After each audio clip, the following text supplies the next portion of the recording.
And we are live, ladies and gentlemen.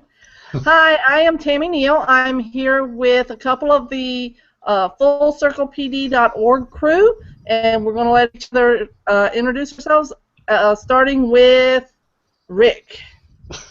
I am Rick Rowe. I'm, again, a member of the hashtag 360PD and Full Circle Group, and we will be starting this session after our introductions with a segment on reflection. Eric? And I'm Eric Turner, and I'll be tweeting out much of tonight's discussion, or trying to, and I'm involved in 360PD and teaching Tennessee. Eric, your role in education is? School, 9 to 12. Social studies. Huh? Just because I didn't share mine and I wanted to give you the opportunity. I'm not sure we said what our roles were in education. Oh, I'm a teacher, a high school teacher, at an alternative school. And I am a mathematics teacher teaching 11th and 12th only this year in a high school. And I am a computer apps and game design teacher teaching 6th through 12th. So you both of you see 6th through 12th graders on a regular basis. Mm-hmm. Every day. Yes and no. I don't deal with them in my classroom normally. It's normally 9 to 12, but I see the middle schoolers and even down to 5th and 4th grade often during the day. Wow.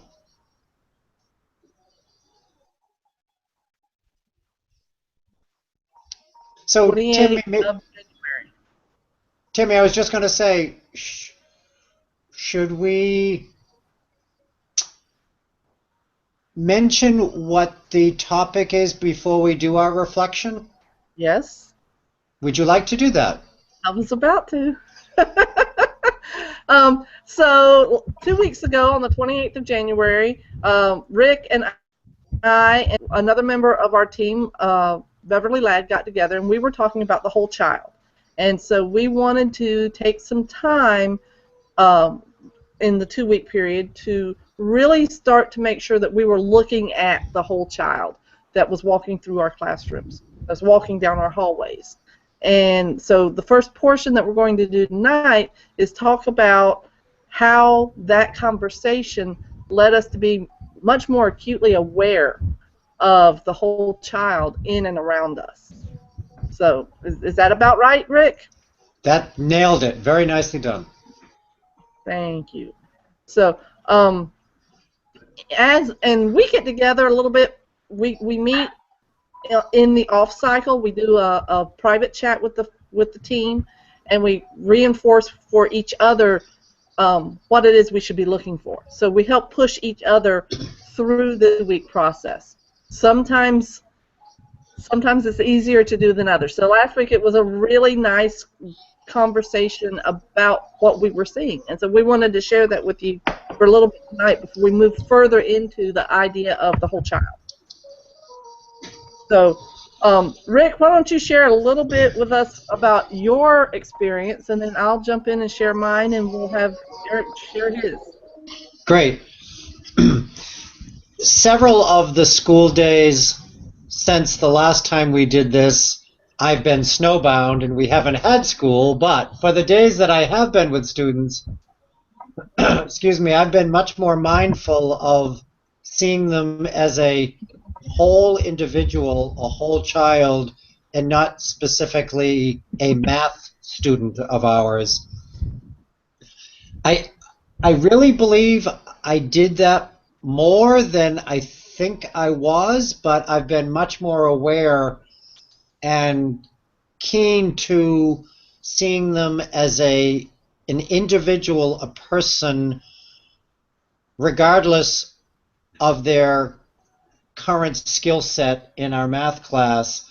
And I have to say it's been eye-opening and there have been many more conversations about their individualistic characteristics, their personality, their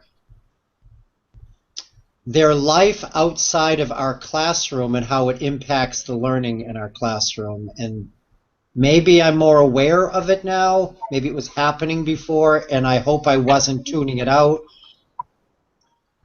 But I have had group discussions and I've had one-on-ones as often as today where I thought, wow, none of that is math related, and look what I just found out that helps me to facilitate our learning better. Gotcha. And so you started realizing that math is a vital part of the whole child. And it had been more of the full piece of the puzzle, if you will, but now it's a smaller piece because them as an individual is much more important than just the math side of them. Right. And I'm much more aware of it now. Yeah, and that's part of what I've been dealing with, recognizing as well. I think that for me, there have been some moments in which I realized that I wasn't paying attention to all of the whole children in my classroom. Realizing that there were students that I may not have commented to them about the whole portion of their being. It's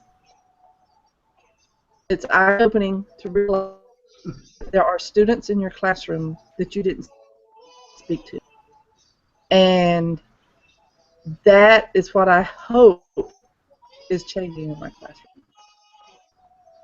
Yes, I comment on their work. I have all those things that we do when we teach. But just the simple act of, hi, how are you today? There were some kids that I've missed. And the sad part is there are some that I was consistently missing. And I tried to make a point of not doing that. And whether they realized I was missing them or not, I don't know. But I know that I was missing them because of our conversation 2 weeks ago. Tammy, when you become aware of it, when they're in front of us, and we become aware of them being more of a person than we gave them credit for, and I think you probably know what I mean. Mm-hmm. Describe how moment-changing that is for you, because it is for me. Yeah. You know, I had a student today who was just so tired. He was about to fall asleep. And that just doesn't happen in my classroom. I mean, it just doesn't. But I had a private conversation, and he was telling me why he was so tired. And I was like, wow, you know, there are days that I have to fake and push through that tired. Because the things he was going through are much like what anybody else goes through. And I told him, well, I am. I've been, but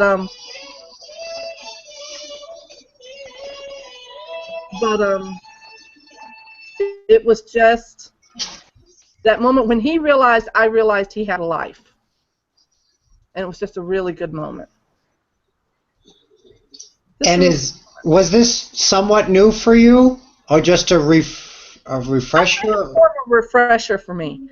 Harry Wong was the person that we were all taught to emulate, and you know, he said, steal from me, and trust me, I did.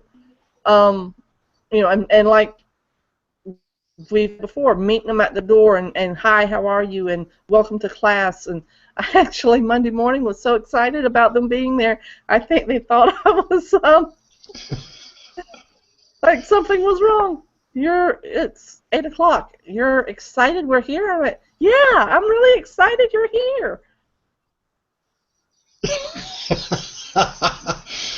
What have you done with Miss Neal? Where is she? Yeah, it's Monday morning. She's never this excited. I was like, we've got things to do. So we're getting the signal that we have 1 minute left in our reflection period, and we want to give Eric a chance to put in his 2 cents. So, Eric, take it away, my friend. Well, for me in alternative school, just about every day is watching the whole student. But one thing I have tried to do, I greet them at the front door anyway. That's part of my function. But at the front door of the school. But then now what I've tried to do is I try to beat them to the door at the end of the day and just try to connect with them when they leave school to let them know that we're going to see them tomorrow. Have a good evening. Have a good night at work or whatever you're going to do. I try to remember what they're doing that evening and just tend to put myself in a position where I know who they are, what they're doing outside of school, so they know that they matter to me, and that their lives are more important to me than just learning history. And with that connection, I think that there's more of a connection in the classroom, whatever subject I may be teaching. And the topics that we cover are much broader. Of course, I'm dealing with a much smaller student population than anybody else probably, and so I can take that time to discuss things that are outside of school rather than have to try to teach 30 kids World War II, for instance. So for me, the whole student thing is a normal activity and one that I actually enjoy that part. I mean, the thing is that when you first become a teacher, I think a lot of times you become a teacher because you enjoy the subject, and you want to teach that subject. But really what you find out very quickly is that if you don't like kids, you shouldn't be in the field. And Amen. Kids get on your nerves all the time, then you need to get out. And now I enjoy the kids. And yeah, I know I'm dealing with alternative school kids, but let me tell you, they're a good group of kids for the most part. They do dumb things, but they're a good group of kids. And so I try to connect with them outside of that as well, knowing what's going on outside, knowing that I am concerned with them outside of school, that what they do impacts me inside of school as a person. I'll tell them that I was thinking about them this weekend, or I was thinking about them, this morning coming in or something, and they know that we're having these discussions about their situations to improve their overall, not just as a student performance, but their overall life performance. And therefore, by you being more in touch with those students as a whole child, as a complete individual, you have more influence over their specific content that you're teaching them. How? It allows me to know how I can address certain topics. If we're talking about poverty in the early 20th century, then I'm dealing with kids who know poverty. And so I can make that connection with them on that level.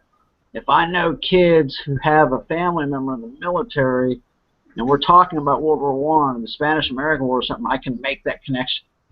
So we can make those connections on a much more minor or what's the word, microscopic or macro level, rather than just these broad overarching type things that teachers in larger schools by default almost have to do. It's much more difficult. But if a teacher in a classroom of 25 students can try to do that, then they're going to find that they're making those connections on a much smaller scale and bringing those students into the lesson much easier. Yeah, Wow. I think he said it earlier.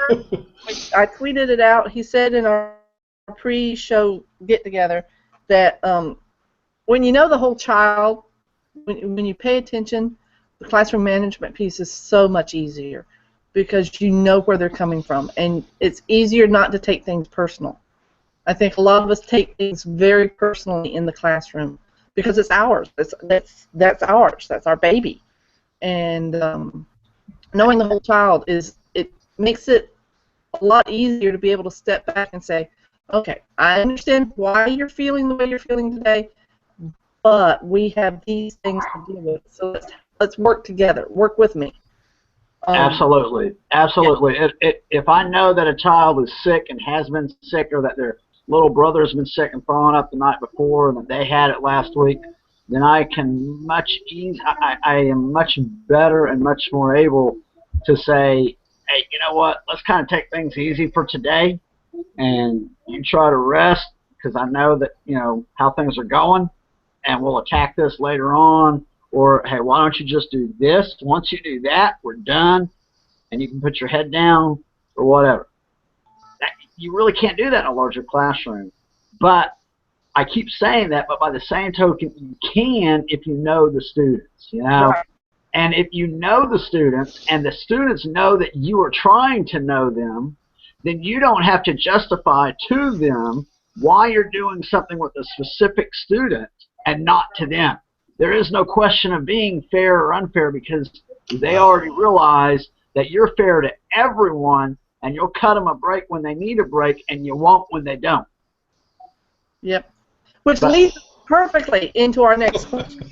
So our reflection portion is over. We have a few questions that we didn't get to 2 weeks ago. We're going to ask some of those tonight. And if we need to come back and do this and finish this up again in 2 weeks, then we can do that. Because the whole point of this is to go full circle, keep going full around the circle until we feel like we have successfully understood the topic that we're dealing with. So question 4, get out my secondary device here, says describe how your students see you building relationships with other students. So Rick, how do your students see you building the relationships with the other students? How do they see? How does that manifest itself in your classroom or in your building? Well, it might not have to be in your classroom. Well, number one, I hope they do. Number two, I have students that interact with me that are not currently enrolled in my courses this year, and students that are enrolled in my courses. I have students stop by and say, because I'm not their teacher, can I talk to you about something? And other students that are mine see me doing that. So I would hope that, as Eric just stated so well, that if our students know that we value them as individuals and we care about them as people, prior to them being a student of ours, that we together can learn so much more effectively based upon a caring relationship where both parties are valued and we actually care where the other one is coming from, and if today's not a good day, that's okay. I love how Eric said that, okay, well, the plan that we had for today, I guess we'll table that for now because of certain situations, and we can navigate around that. That's okay. I hope that my students are aware of me showing and acting upon my care for their classmates. I hope they see it and understand it. And I can't remember the last time somebody said, Ro, that's not fair what you just did with so-and-so. So I'm hoping that as they get individual treatments that are fair for them, though not equal, and I know Rick Warmelli's amazing book, Fair Isn't Always Equal, it's okay to provide accommodations, acceptance, and work. I worked with two students after school today. They both had very different needs, and they are both held to different standards, if you know what I mean, based upon what they're capable of doing, and they both know that, and it's okay. Mm-hmm. Yeah. But if we don't know the student, we can't do that. We have to know it, but we've got to be willing. We've got to care enough about those students to actually manifest that and let them see it and be real and genuine. And that's hard to do well daily. Right. Well, I'm hoping that my students see me consistently trying to reach every kid. Because if I am only reaching I found out that I was, if I was only reaching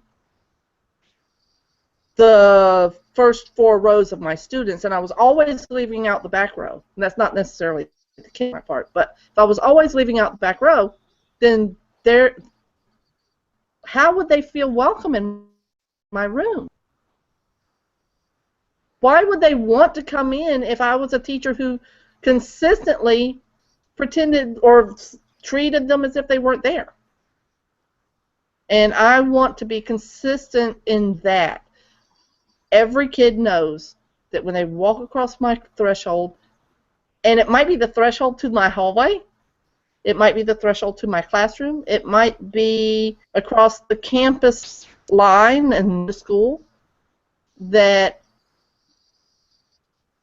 I want to get to know you as a person, and I want you to get to know me as a person. Doesn't mean we have to be friends. That's a different story. But to know the whole child and to be empathetic when necessary is the adult thing that I want to model. And that I want the kids to see that they are so, this is the phrase I use for my beta club, you are so much more than a number. Your GPA does not tell me who you are. And it doesn't tell me who you are if you're a 4.0, and it doesn't tell me who you are if you're a 1.28. It doesn't tell me what's inside your heart. So.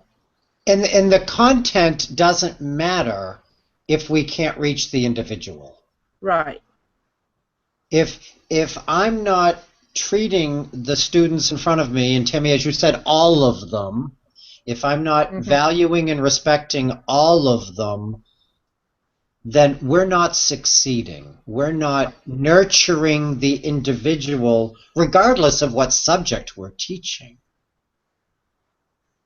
Because the learning's not going to happen. If the relationship is not safe and conducive to learn, it's... Kids never graduate saying, I wish I had more math worksheets. They never graduate saying, I wish I could do one more science experiment. They graduate saying, I'm going to miss Mr. Rowe. I'm going to miss Mr. Turner. I'm going to miss Miss Neal. That's what they say when they graduate. They carry on throughout their lives, and it's not the lesson that I had on August 28th that was important. It was the whole sense of you can do this, and look at what you can accomplish, and roadblocks are just that. You can overcome them. And it doesn't, you're right, the subject matter doesn't, it matters. It matters because it's the vehicle towards intellectual freedom, I guess you would call it. But as far as determining success, whether a child, I'm going to step out on a big road here, Whether a child has mastered one subject or another is not as important to me as whether that child has learned how to learn. Wow. Wow.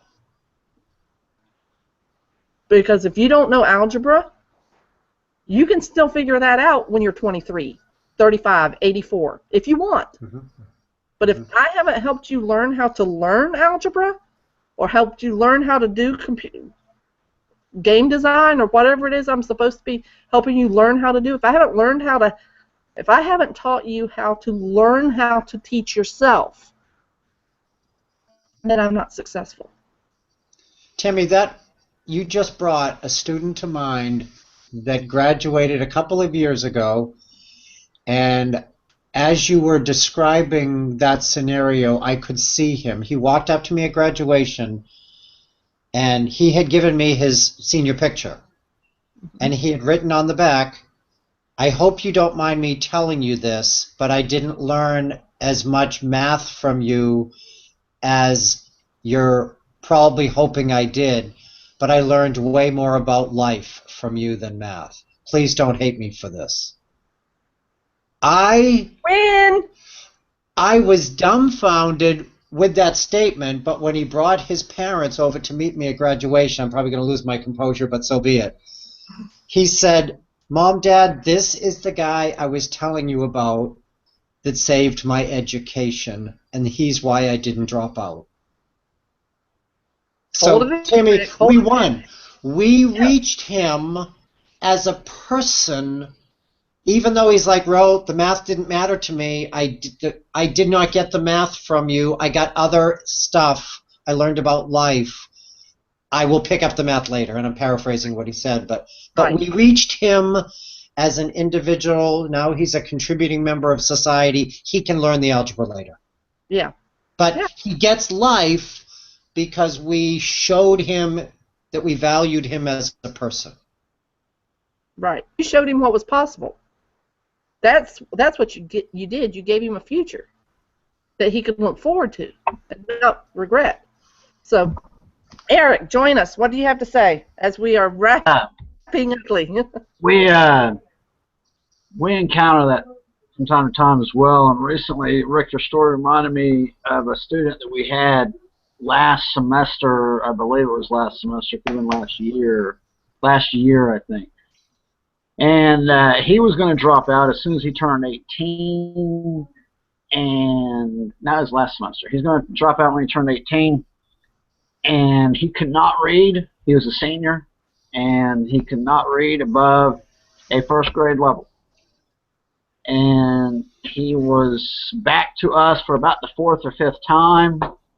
And he was sitting in the certain room that we reserve for students who have continually been with us.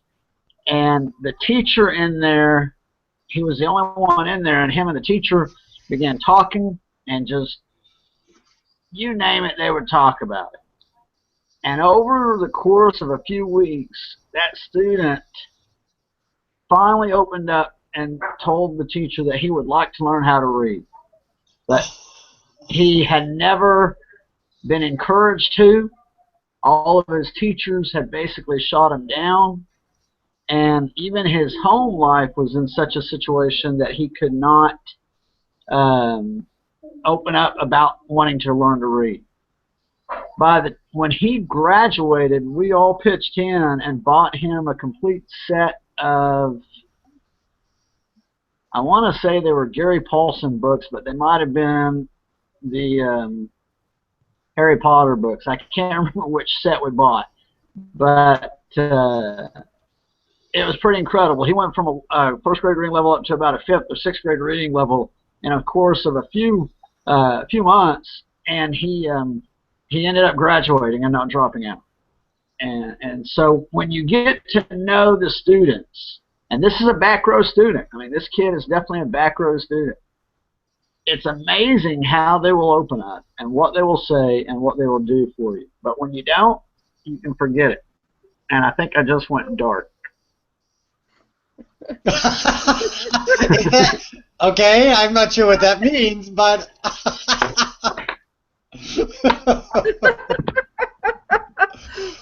Wow. Wow. What That a was bridge. enlightening, even though you went dark. Oh! Tammy, Okay, well, that does bring us to the our half hour. We have probably about 4 more questions that we did not get to today, so I have a feeling that in 2 weeks we will try to really push those out there and try to get at least around that portion of the circle next time. Please, please, please, you can find us at fullcirclepd.org. You can also find us on Twitter with the hashtag 360PD. And this week's homework is going to be watching those students and seeing if you can find a student who is showing leadership in building those relationships. Do you have a student around you that Eric, I love you. Love you, darling. Yes.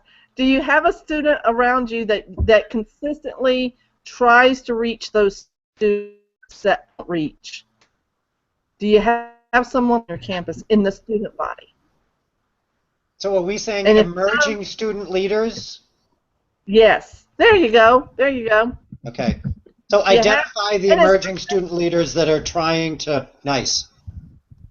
Yeah, we're not going to ask you for their names. We don't want pictures of them. We're not trying to invasive here. We just want you to be aware of who they are. And I'm not necessarily talking about the head of the Student Government Council. I'm not necessarily talking about the one that is always working in the front office, although it might be that person. I'm talking about that when they see somebody needing a shoulder, they're there. When you see somebody, when a student sees a new student, they go out of their way to make sure they feel included. When they see somebody getting picked on, who stands up for them? Is there someone in the student body that does that? Hopefully there's multiples, but let's see if we can find those people. Could we call these student ambassadors? Or is that too much of a stretch? They're role model informal students. leaders. Informal leaders, nice. Yeah. Okay. Yeah. I don't think I have the ones that I'm already thinking about. Yes, I did this.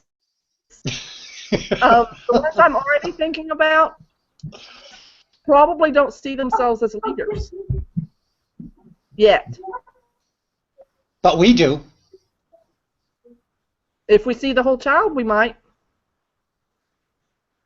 So we're going to be on the lookout for these individuals and try to describe their characteristics that manifest being aware of the full person, the full child. Right. Right. Nice. So, Okay. Okay, and with that, guys, we're going to sign off here, and we will see you in 2 weeks. Take it easy, everybody. Hasta luego. Take care.